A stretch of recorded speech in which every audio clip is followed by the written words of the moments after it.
It only takes one person. So not every child gets the perfect start, but every child needs one person who doesn't give up on them. We often say, and especially here at Resilient Kid, it takes a village to raise a child. And sometimes that's true. But research consistently shows something powerful. The single greatest protective factor in a child's life is one stable, supportive adult. One person who shows up, who believes, who stays steady when things feel tricky or wobbly. Welcome to The Only Takes One Person, a special series on the Resilient Kid podcast. I'll begin by sharing my own reflections, and then we'll hear some powerful stories from people who had that one person, whether it was a parent, a teacher, a coach, or a mentor, and the lasting impact it had on their lives. Because resilience isn't built through perfection, it's built through connection. And sometimes one person is enough. Let's begin. Hello and welcome back to the Resilient Kid podcast with me, Ashley Costello, psychotherapist and founder here at the Resilient Kid. We have a very special guest today in Ruby OBrien, winner of the Womanifest Future Voice Award, and she fits perfectly with the Only Takes One Person series because she represents such young people finding their voice. Hello, Ruby, how are you? Hello, I'm good, thank you. How are you? Really well, really well. Well, can I just say, as when we met on Friday night, didn't we, at the awards? Yeah. And I seen Ruby, and obviously when we get all the bump of who's applied and the application forms and stuff, we don't get any pictures.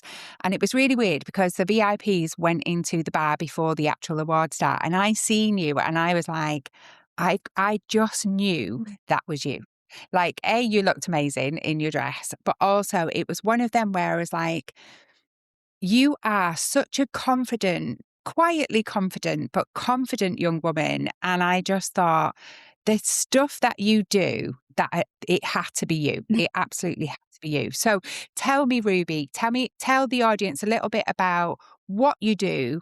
And because I think they will agree you are an absolute winner. But what is it that you do? So my role is Member of Youth Parliament, which is completely voluntary. It sounds very political, and to be completely honest, I've not got a clue about politics. So this role for me is all about empowering young people to use the voice and actively listening to them. And a lot of times young people say, well, this is the problem, but it's also for me to show them that they can also be the solution, whether it is them going and speaking to decision makers or making change in their community. Because a lot of the time, so I've been to the House of Commons and represented young people there, and although that does sound incredible, the change doesn't start in that room. It starts with us in our community, and just really feeling like we belong and taking ownership of our community, and listening to each other as well. Because a lot of the time it's like, oh, well, adults aren't listening to us, but are we supporting each other as young people and trying to make change? And I'm very passionate about a lot of things, but including like the education system, mental health, and things like that as well. So sometimes topics can be hard to talk about, but I finally found the way where I can talk about them, and I can also encourage other young people to speak openly and make them feel valued when they are speaking as well. You know what? Listening to you just gave me chills because when I was reading your application or the information that we had to judge, the award on, you talked a lot about that, but you can see clearly that you are passionate about it. And what I love is it's not just, you don't take that no for an answer like adults aren't listening to us. Make them, be in that room, speak to the decision makers. What can you do? And I just think that's absolutely fantastic. And obviously we align with the mental health and education and stuff like that, but it's just heartwarming to hear such a young person be as passionate, when actually a lot of, not every, I've got a lot of young people who are passionate, but there are some who go, well, I can't really make a difference, but actually you're proof that you can. Definitely. And I think for me, like, I did sit there once and think, oh, well, what's my voice got to do with it? Like, I'm not making a difference and my voice doesn't matter. And now, like, for me to see that I can, but also look at other young people who do feel that way. And I can say to them, well, I've sat in the same assemblies you have. And like, I've had to go through the same process. And there's been barriers in the way, that absolutely has, but for me, breaking down barriers isn't for myself, it's for other young people that maybe face the same barriers as me. Yeah, absolutely. So we invited you onto the podcast because we really wanted to give you that voice because you definitely are a voice of the future. But one of the themes of this series is the one person, kind of it only takes one person, because research shows us that one supportive adult can completely change the path of a young person's life. Was there somebody in your life who believed in you or encouraged you, gave you an opportunity to step forward, step into that?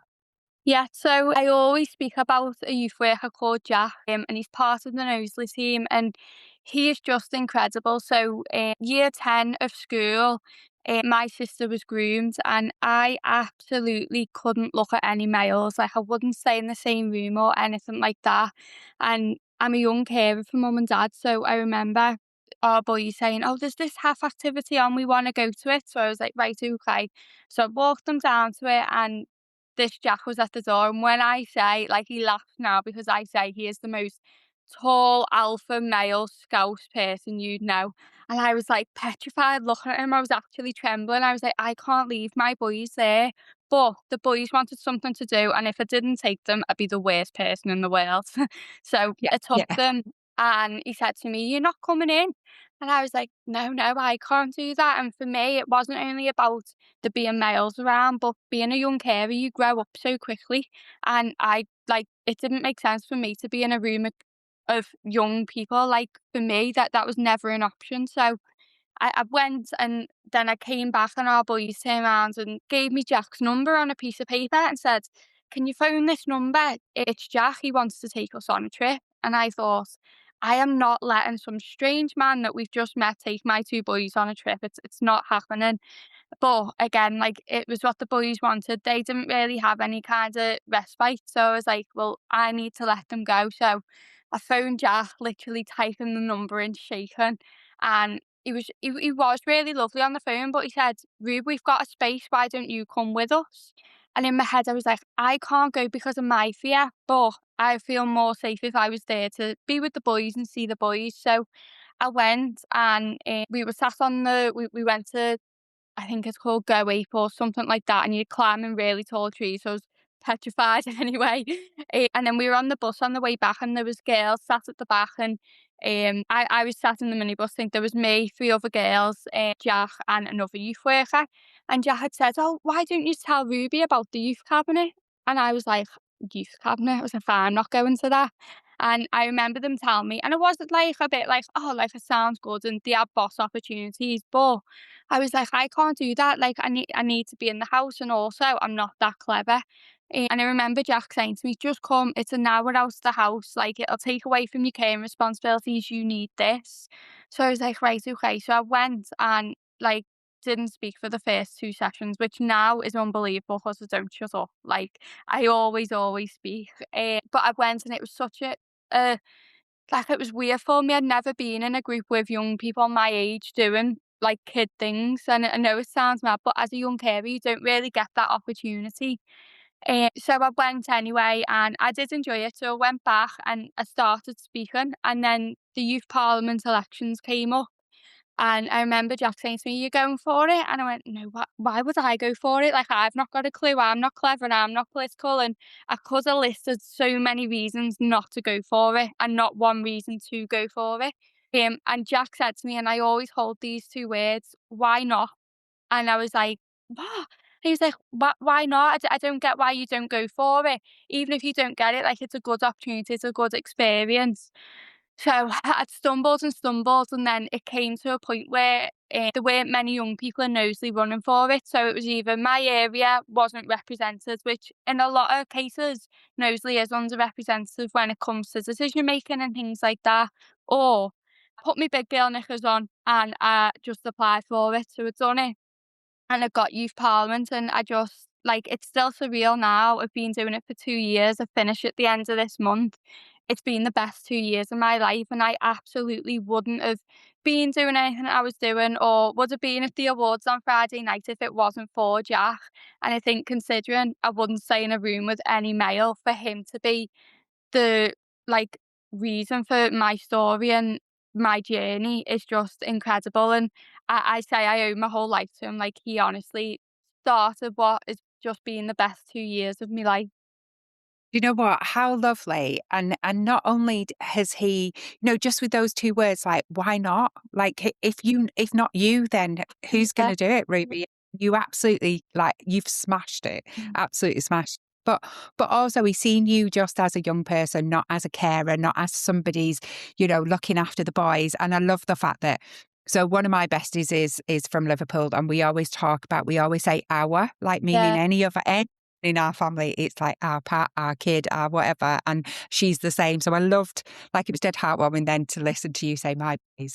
So absolutely. But yeah, do you think Jack knew what an impact kind of he was having at the time? No, I don't think so, and even to now, like, so I used to we I obviously didn't go to college or straight into work or anything because, well, college isn't for me, and I know that, but also I thought I've been given this title, like, I wanna prove to young people that I can do it, and okay, it doesn't pay the bills or it doesn't gain me a qualification, but it gains me experience. So I started writing some little reports for the staff in our commissioned youth service, and I remember I wrote him a report once, and I was like, "That summer obviously changed my life," and I think he does now. Would I be brave enough to say to his face? I don't really know.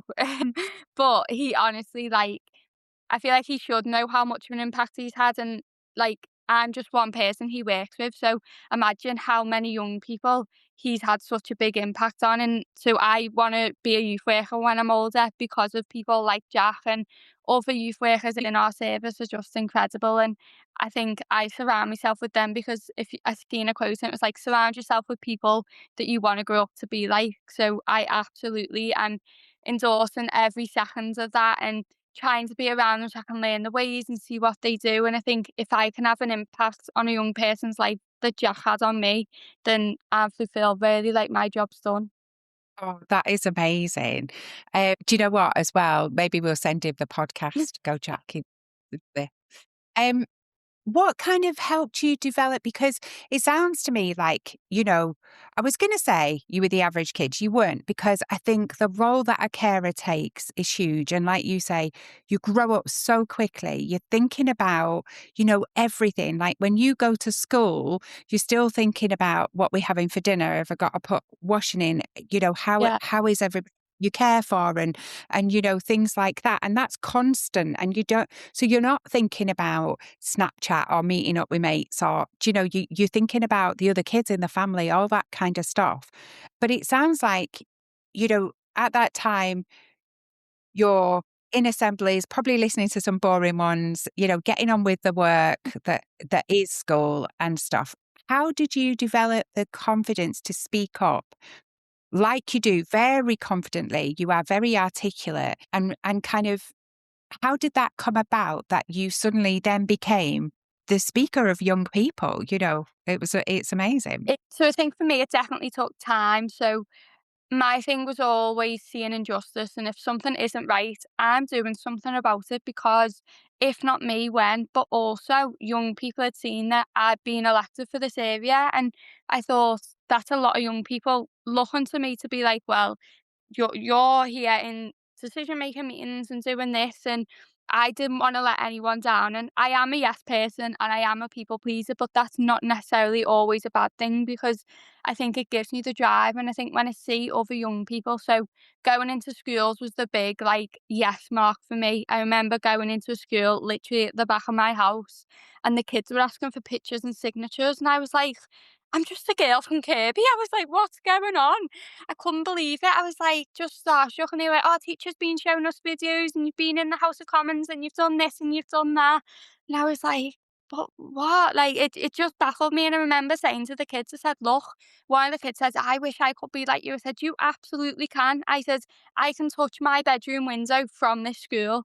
I was like, there's absolutely no reason why you can't do this. Said, a lot of barriers and challenges that you think of, I've more than likely been through and overcome. And I don't say that to be like, yes, look at me, but I say that to show other young people that like it really doesn't matter the area you're from, your family situation, or anything like that.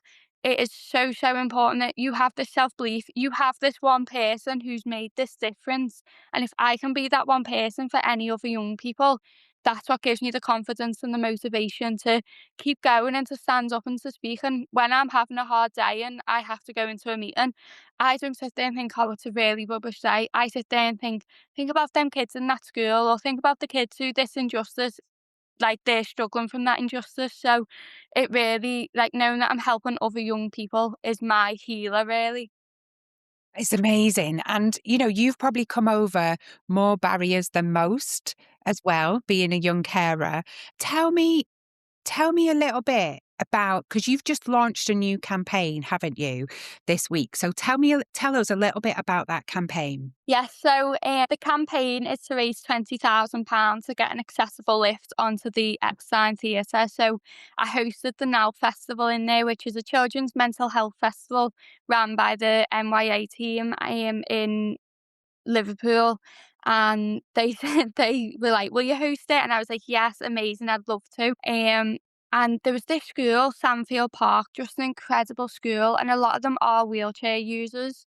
There was a group from Knowsley with a wheelchair user, and my just most amazing little friend Tilly, she's also a wheelchair user, and they couldn't get onto the stage. So Tilly's video was about accessibility, and I say luckily, I'm going to say luckily in inverted commas. So her dad managed to lift her onto the stage.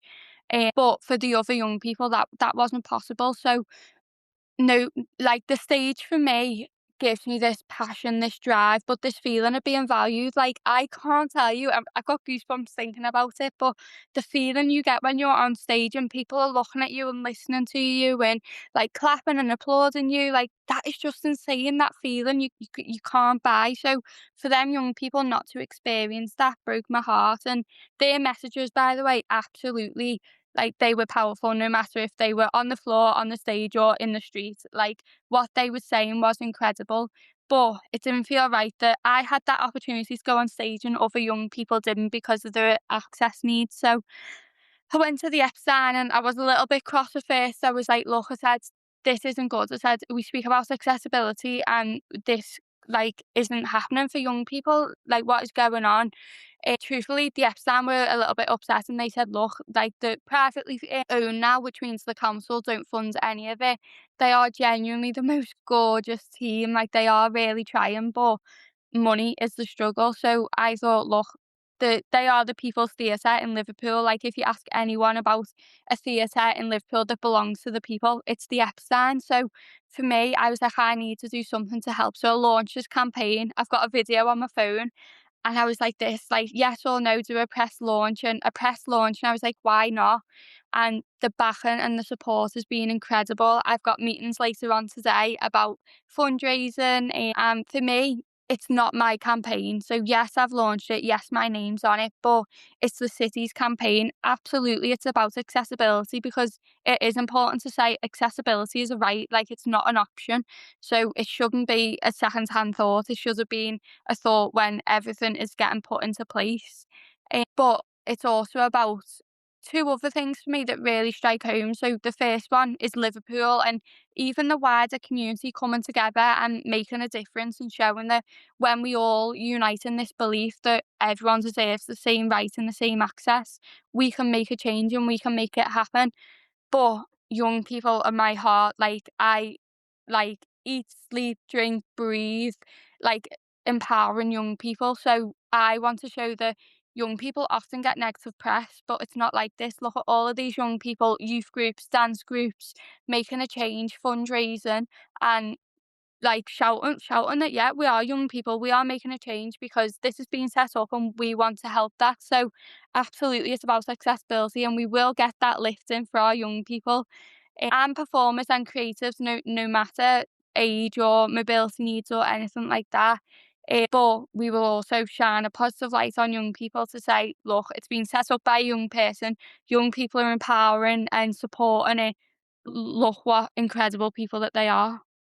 Absolutely. And I think the thing is, Ruby, we could sit here today and say the world is a bit of a mess, but the world is a bit of a mess, but that's the adults that have messed it up. And I think, I'm really passionate in that young voices, young people are gonna make the change that we need. And it's not gonna be adults Yeah. for sure. Apart from putting the hand in the pocket and, contributing to this. Like, absolutely, everybody should have a space on that Mm. stage, absolutely, irrespective of who they are.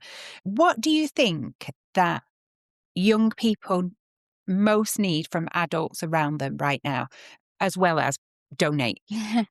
I think support in a way. So I've like kind of to looking on the campaign side of it, supporting young people to empower them and to show them that they can fundraise. Because if someone said to me 2 years ago, "You're going to be sat in your living room and you're going to launch a £20,000 campaign," I'd be like, "Absolutely not." So for me to do that now, like it feels surreal saying it. But I've set up this community champions kind of scheme. So if you are doing your own fundraiser, you can become a community champion, and we will get you positive press definitely, but also you'll be highlighted on the day of our finale fundraiser. And if you know businesses or organisations that can donate or run a spottable or anything like that, they can. But I think for young people, be present, be active. We know that a lot of young people are on social media. It takes 3 seconds to like, comment, and share, and I can't tell you the impact that is happening. I put the first video out, and my average of views was literally like 1,000 views. That video has had over 55,000 views, and that is just incredible to think. I'm just a girl from Kirby, and people are noticing the impact that it's having. So for other young people to share it, you absolutely do not need to put your hands in your pocket. And I will say openly now, if someone said to me, "Ruby, I need you to donate to this campaign," it wouldn't be possible. I've not got the money. But what I am doing is making a change where I can. So take away finance. What I am doing is sharing the message on social media, speaking it just in public, like word of mouth. So yesterday I was out on the bus and someone said, "Oh, you're all right, girl." And I thought this was my opportunity. So I said, "Oh, I've been really busy recently." "Why have you been busy?" "Well, I'm running this campaign." And they actually went and donated later on. And that is just incredible that that's happening. So I'm not asking you to put your hand in your pocket and get the money if you can't afford it, because I get it. I've been there. Like, it's not always possible financially, but spread the positive message and let's get this to a national campaign. So I had someone in Pennsylvania message me and said, "Look, I've seen it. I used to live in Liverpool and it's amazing what you're doing." So they're donated all the way from Pennsylvania. I thought, what is going on? Like this girl who was on free school meals and is in a council house, and like just like you wouldn't expect something like this to happen. Liverpool Echo posted an article the other day, and I was like, I was actually sat here and I was like, what? Like, it's crazy. I'm literally just posted a video to say I want this to happen, and it's happening. Like, change is being made. So I think my message to any young people out there as well is go for it. Like, don't quit. So there's this song that says, "Darling, don't quit your daydream," and I live by that. Like, if you've got a dream, go for it. If you failed, I'm made up that you're failing. Like, you've had a go and you're trying again. So for me, people see failure as this negative thing. No, like, failure is positive. Absolutely, well done. Rounds of applause if you're failing, because that means you've took a step to try. Absolutely. I think, and I love that little phrase that you use as well. And one of the phrases that we always say, but what if you fly? You know, what if, okay, what if I fail? But what if you don't? What if you fly at this? And yeah, so I really love that. I love that. So you've got kind of, I guess, 3 weeks left of your current role. What's next for Ruby O'Brien? Because I'm expecting big things, Ruby. So I'll be really honest, I've been sat upset a few nights. And as I say, like, NYP has been my whole 2 years. Didn't go to college. I do work now, but I didn't go to work straight away. So I wake up and the first thing I'm thinking is NYP. I go to sleep and still in my head I'm thinking NYP and what change I can make. So to not have that, I was a little bit worried. But I remember sat there and I was thinking, so I was at this event, Sean from Ladies That was running it, and there was this girl called Angela there, and I've seen Angela in previous meetings, but I've always kind of looked up to her and thought, right, okay, like you're a powerhouse, like you are just an amazing woman. And she asked this question and it said, who in this room could answer, who is Ruby or who is Angela? And I was like, yeah, well, Ruby is the Member of Youth Parliament for Knowsley. She's a young carer. And she was like, no, like that isn't you. Like, take away your roles. Who are you? And now I'm starting to realise that I'm driven, I'm motivated, and I'm passionate. So I am working on a whole new like marketing kind of branding at the moment. And my line is just the girl from Kirby. So I will be just a girl from Kirby making change, but I think change without a title. And I think if I can show young people that, then it's important. So Sefton and Liverpool don't have a member of youth parliament like me, and that's 3 seats in the House of Commons that isn't underrepresented of Merseyside young people. Like absolutely not. And again, it's down to funding. So I'm going to finish my campaign in May for the Epstein Theatre. We're having our big finale fundraiser on the 2nd of May, which is a little bit nerve-wracking because I know it is quite soon, but I do believe that we can do it. And then once the 2nd of May comes, I think I'll give the 3rd of May just to have a little breather and like, wow, you've done it now. And then I'll be straight back onto making sure that Merseyside young people are being heard and they are having seats in here, but also not all young people want to go into formal youth voice structures, and that's okay. So how are we hearing the voice of the young people on the streets? How are we hearing the voices of our neat young people? Like young people that we don't always have access to, how do we make sure that they're listened to? And I think that's something that I'm very passionate about because, yeah, I was in school and necessarily I wasn't in a youth club. Like I dropped my brothers off at one, but I was a child that maybe didn't always get listened to or asked what my opinion was. So I want to make sure that that's happening for other young people as well. You know what? It's so powerful to sit here and I've like got goosebumps, like on goosebumps listening to you because it's just, you know what you represent. So yeah, you say, I'm just a girl from Kirby. You're a powerhouse from Kirby, let me tell you, Ruby. But also as as an older woman, I'm sat here and everything that you represent, and yes, it's accessibility, yes, it's mental health, yes, it's education and young people, but actually you represent hope, Ruby. You really do. And I think anything that we can do to support you from the resilient kid to the audience listening, then we absolutely will get behind you. And I love the fact that you got, I give myself a day to take a breather. I'm like, my God, you've got this massive campaign. I have to give myself one day off. Ruby, before we finish, I just want to say thank you for everything that you're doing, not just for Kirby, not for Liverpool, but for young people. We have people all over the world listen to this podcast. And if you are listening, one, put your hand in your pocket and help this campaign. Two, if you can't put your hand in your pocket because there's nothing there, share, like, comment, just spread the word, please. It's really important what Ruby's doing. And also check out her socials because I think that's really important that, you've got that support of people because it does, we always talk about it takes a village, but you can't do all this on your own. So, please support Ruby and really get behind not only the campaign, but all the other stuff that I know you're going to do in the future. Thank And thank you for representing, the youth parliament. I just think it's absolutely incredible. And I think it's an opportunity most young people think it's out of their reach and it isn't. You've proven that, you've overcome obstacles to do this. And I just think it's brilliant.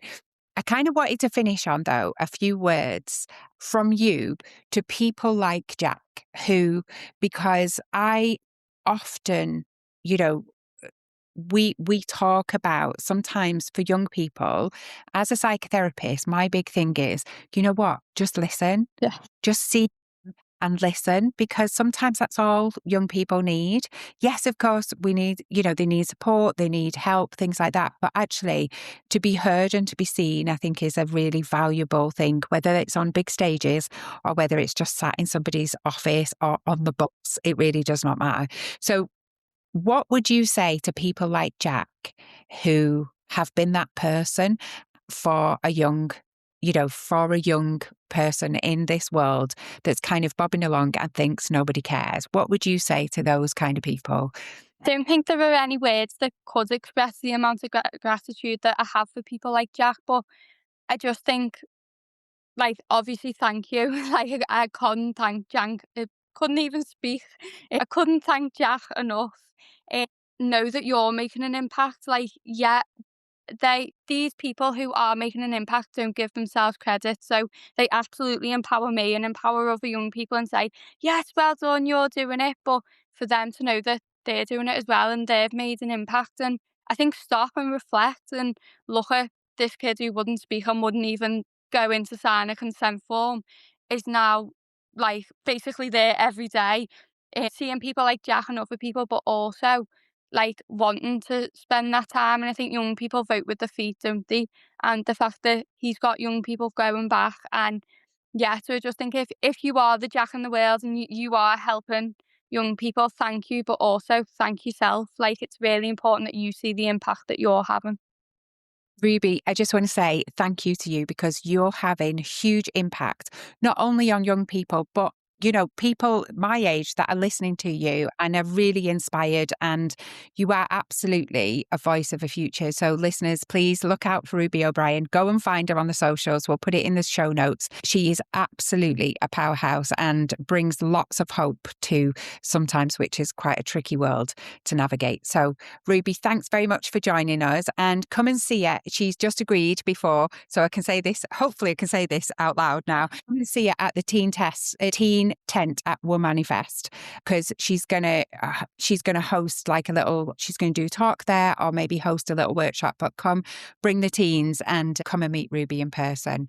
Thanks very much, Ruby, for joining the Thanks Resilient for Kid having me. podcast. You're welcome.